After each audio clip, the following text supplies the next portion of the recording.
Jesus asks the question, "What is your price? Are you willing to give up your old life for me?" September 5th, 2015. Words from Jesus through Sister Claire, spoken by Jackie. Claire began, "The Lord is with us, heart dwellers, and His blessing is upon us. He has given me a challenging message, very interesting. As I waited on the Lord tonight, He began by saying, 'Waiting is wonderful.'" And I thought to myself, I don't think that's going to go over too well, Lord. I don't think anybody thinks waiting is wonderful.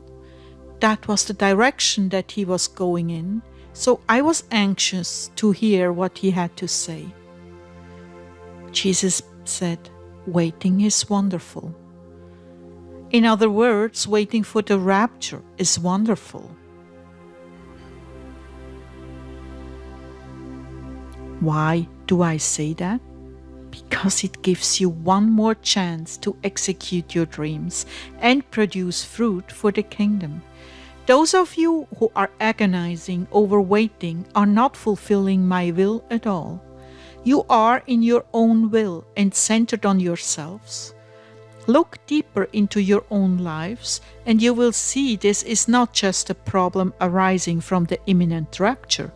This is a lifelong disability or lack of ability. Behind it is sloth. You are lagging behind in fulfilling your purpose on this earth and using all the talents I gave you. How can you tell you are in my will? When you're in my will, your life is vibrant and filled with purpose. You have something to look forward to every morning. You are growing in the life assigned to you. You have sought your purpose in life and found it. You are being used by me. Some of you are still waiting in the wings for the work I have prepared for you.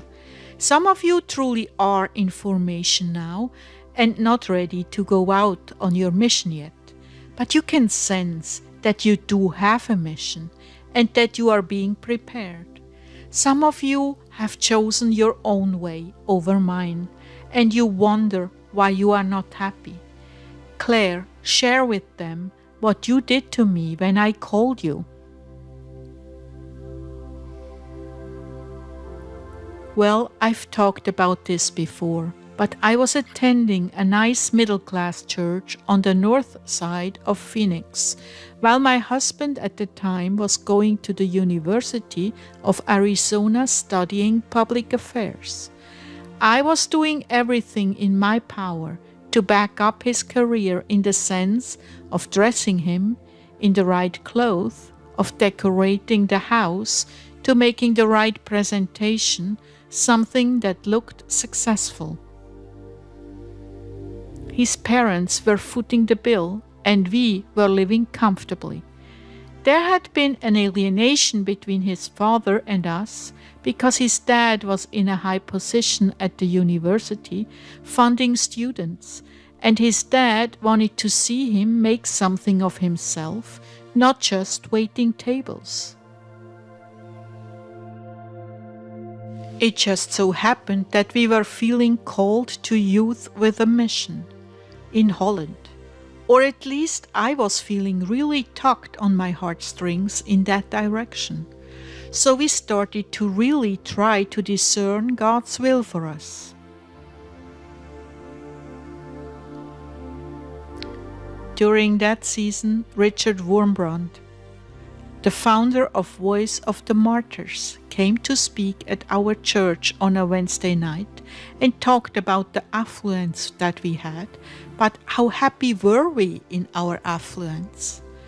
He also talked about how some of us were called to the mission field, but we all had our price. He looked right at me, even though I was sitting on the far side of a wing in the church, and said, "What is your price?" Wow, that hit me like a bullet to the heart. Well, at the time, the church had one missionary. They were sending out a young single girl to work in an office of a ministry. We were a couple in our 30s with 3 children and wanted to go with youth with a mission to be trained. But we needed $5,000 and the church was not at all interested in funding us. The only thing worth that kind of money that we had was the brand new station wagon my husband's father had just purchased for us and given as a gift. Well, here family relations were improving and they gave us this gift. And of course, in order to go to youth with a mission, we would have to sacrifice this gift and totally alienate his father.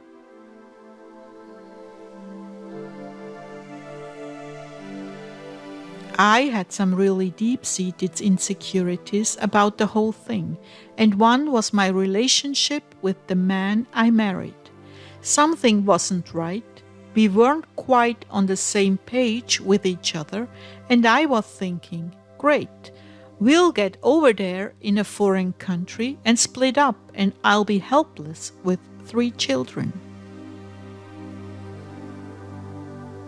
I was thinking in my flesh. My heart was crying out to go, and my flesh was saying, be careful, be cautious, be secure. I remember we were so seriously considering it, I even had a ridiculous idea that I needed clothing for the trip to Europe. My mother had some clothes made for me. It was like I was considering a fantasy part in a play or something. In the end, we sold our hearts for a $5,000 car and relationship with his father, which soon afterwards fell apart.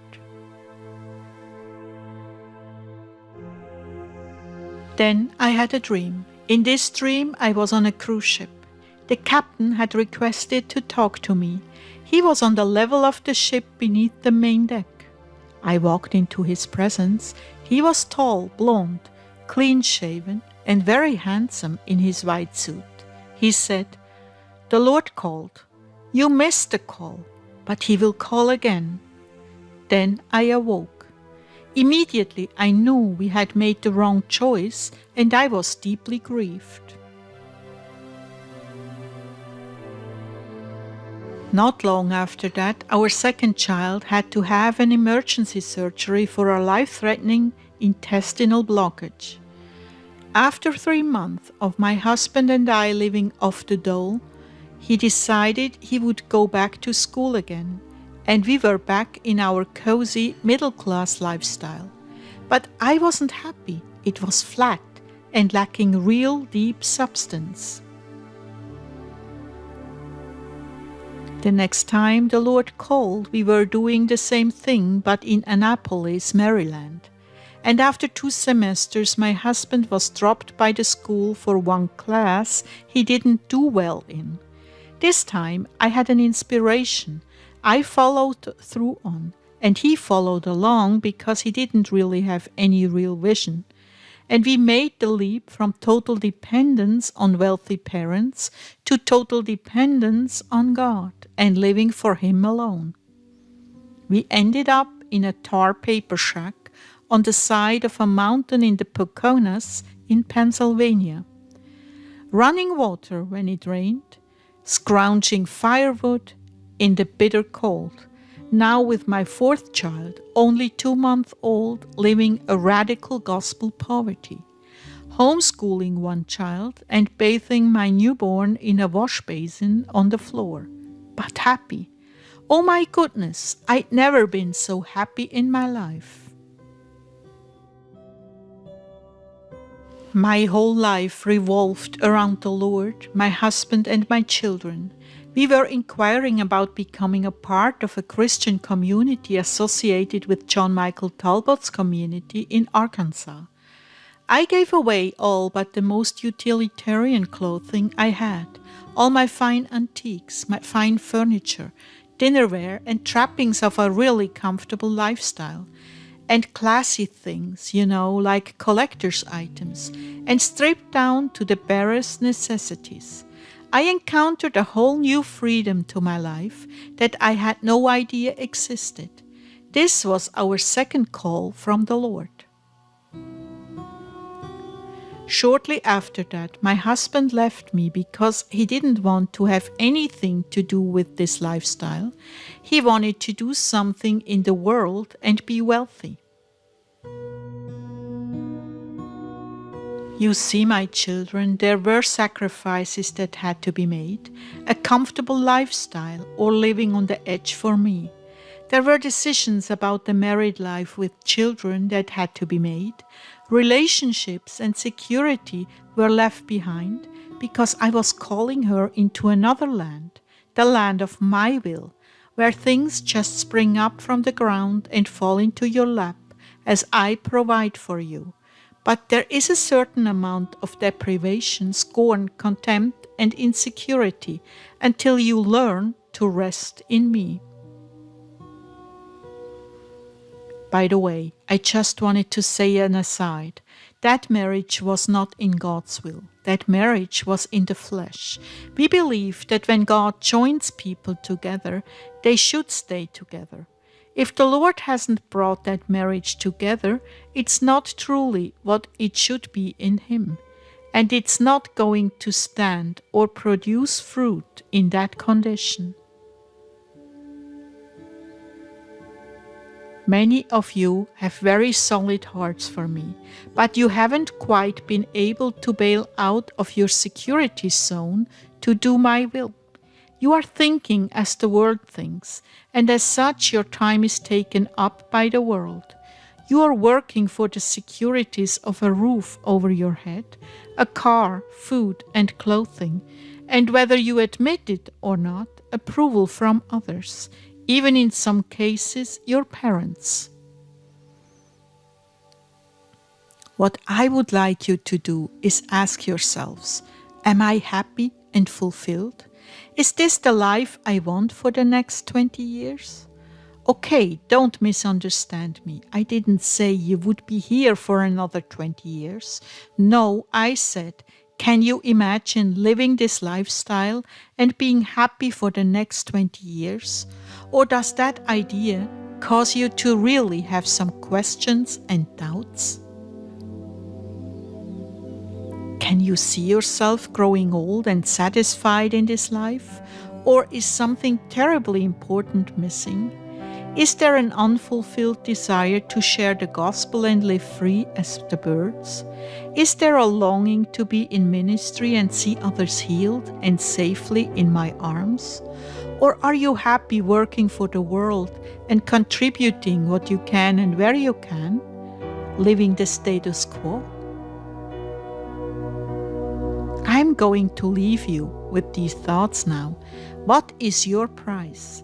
Did I not tell you to pursue your dreams and continue working while you are waiting for me?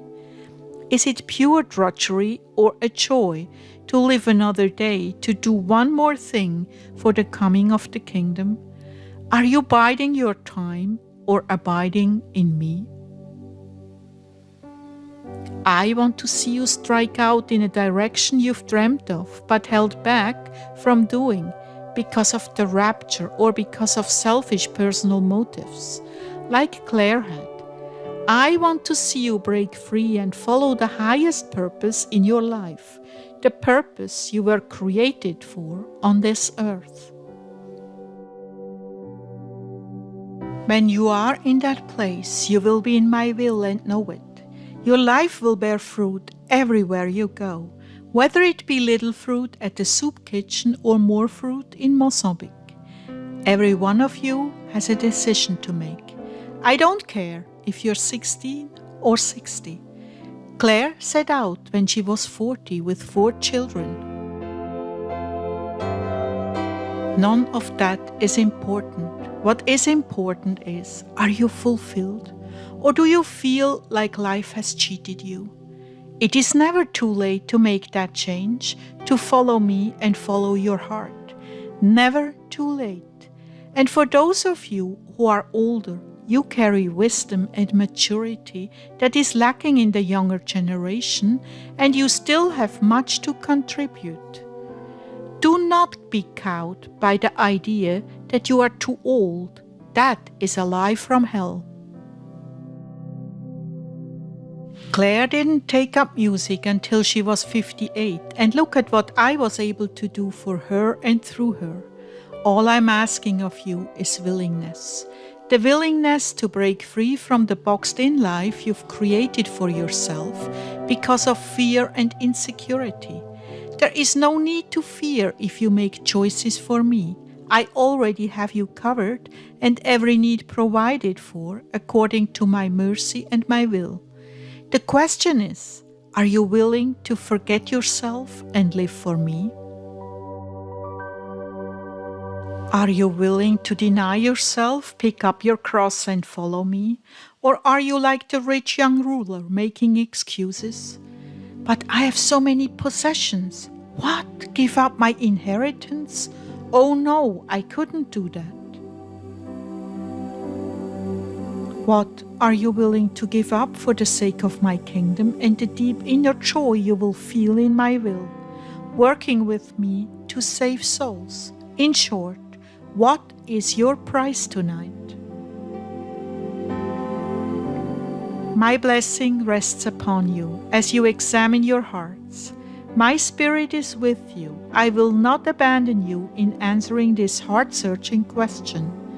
I will come to you.